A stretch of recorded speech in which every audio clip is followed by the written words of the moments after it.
Bonjour, bonjour, c'est Katit Kita. Donc, dans cette vidéo, vous pouvez voir moi en train de dessiner mon manga et vous pouvez aussi écouter moi en train de parler sur des mangas. Là, finalement, je viens de finir la page 21, enfin. Ça m'a pris à peu près 2 mois, je pense. Ouais, 2 mois et quelques. C'était une longue voyage, mais bon, le voyage n'est toujours pas fini. Maintenant, je suis en train de réfléchir à la page 22. Donc, je suis en train de réfléchir à la composition de la page. Voilà. Euh, voilà. Sinon, ouais, enfin, c'est-à-dire que là, je suis en train de réfléchir à la composition de la page en faisant quelques dessins en brouillon, en utilisant mon Criterium. Oui, voilà. Donc là, je suis en train de dessiner un visage. Oui. Sinon, en ce moment, je viens de lire le Kimetsu no Yaiba, le Demon Slayer. Je viens de finir les de finir de lire les tomes qui sont en train de sortir en ce moment. C'est-à-dire, j'ai lu 16 tomes jusqu'au tome 16. Voilà. Et je pense que je vais parler un peu sur ce manga. Et, bah, je, j'ai plutôt bien aimé. Ouais. Et ce que je pense vraiment en ce moment chez Wiki Shonen Jump, c'est que comment dire, le manga qui sort ont, ont vraiment changé. Je pense qu'il y a de plus en plus de mangas qui a une ambiance sombre, ouais, sombre. Et il y a aussi c'est-à-dire que Kimetsu no Yaiba, Demon Slayer, aussi c'est un manga, enfin c'est une histoire qui est plutôt sombre. Enfin l'univers est plutôt sombre. Ça se passe dans l'ancienne époque du Japon et c'est un univers où se trouvent des démons et, le héros de l'histoire, Tanjiro, il doit se battre contre ces démons et parce que sa sœur est changée en démon à cause de Muzan. C'est une sorte de dernier boss de l'histoire. Voilà, donc c'est une histoire assez dark. Ouais, en ce moment, il y a beaucoup de mangas de ce genre-là. C'est-à-dire que, comment dire, qui racontent l'histoire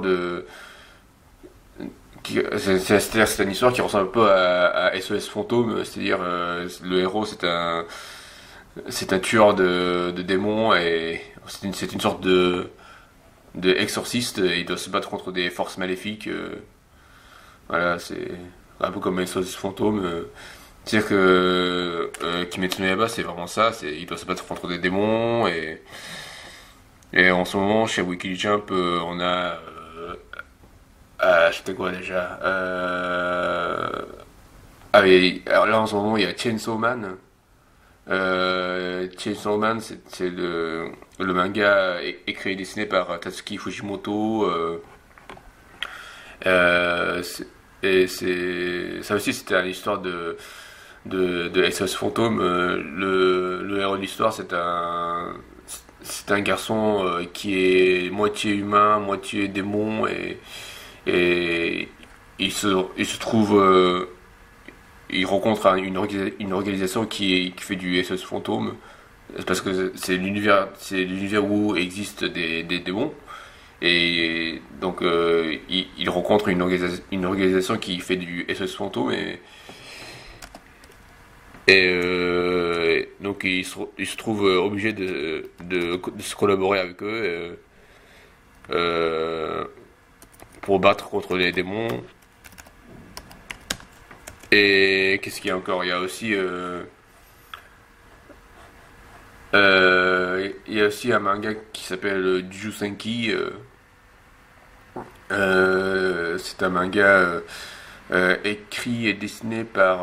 Enfin, c'est un jeune mangaka qui n'est pas encore connu en ce moment, mais c'est ça aussi c'était une histoire de SOS fantôme.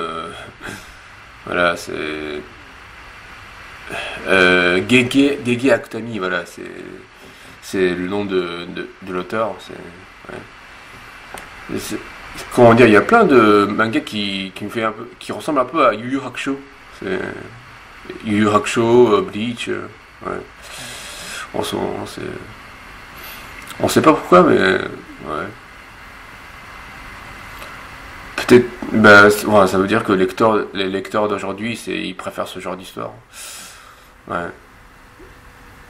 Et Black Clover aussi, enfin, c'est pas une histoire de SOS fantôme, mais comment dire, le héros d'histoire, Asta, lui, c'est un jeune homme qui a le pouvoir du démon.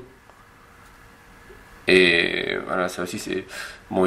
Donc, lui aussi, il a ce côté un peu, ce manga aussi, il a ce côté un peu dark. Ouais.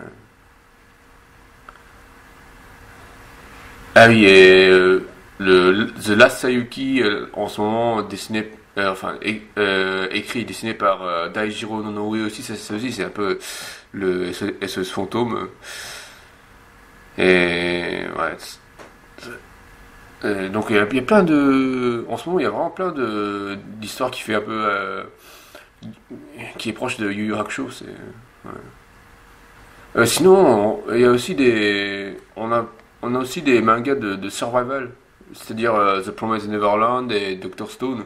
Les deux mangas, c'est l'histoire euh, d'un enfant qui se retrouve perdu dans une situation assez critique et il doit survivre. Et c'est un peu c'est un peu comme The Lost. Ouais, et ça aussi, c'est avant chez Jump, on n'avait pas vraiment ce genre d'histoire. Ouais, ouais. Euh, ouais. Ah oui, après, avant chez Jump, on avait aussi un manga qui s'appelle Dick Grayman. Ça aussi, c'était une histoire assez dark. Ouais. Ça aussi, c'est l'histoire de SS Fantôme. Ouais. Sinon, ouais. Ouais. C'est vrai que on a cette période de Jump euh, où on a cette période où on fait plein d'histoires dark.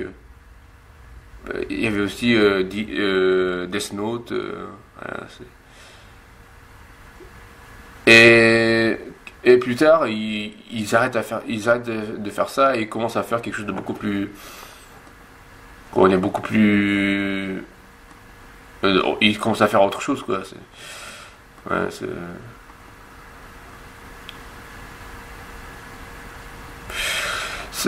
enfin, c'est-à-dire que Jump aussi, il évolue quoi. Ouais. Sinon là sur mes dessins là, je suis en train de toujours réfléchir aux compositions de la page. Sur cette page, normalement je devrais avoir 4 cases. Ouais, 4 cases. C'est une scène où mon personnage commence à avoir du flashback. Il commence à se souvenir de quelque chose. Donc ouais. C'est une scène, comment dire, où il découvre le mystère. Ouais. C'est une scène assez importante. Ouais. Ouais.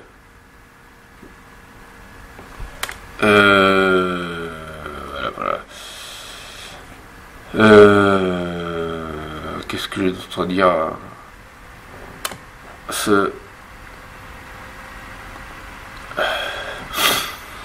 Hmm, là, je suis en train de dessiner deux personnages qui se ressemblent. Ça, on sait pas pourquoi. Et qui sont liés par des tentacules. C'est bizarre comme dessin, mais ça aussi, ça fait partie du mystère. Hmm. Euh,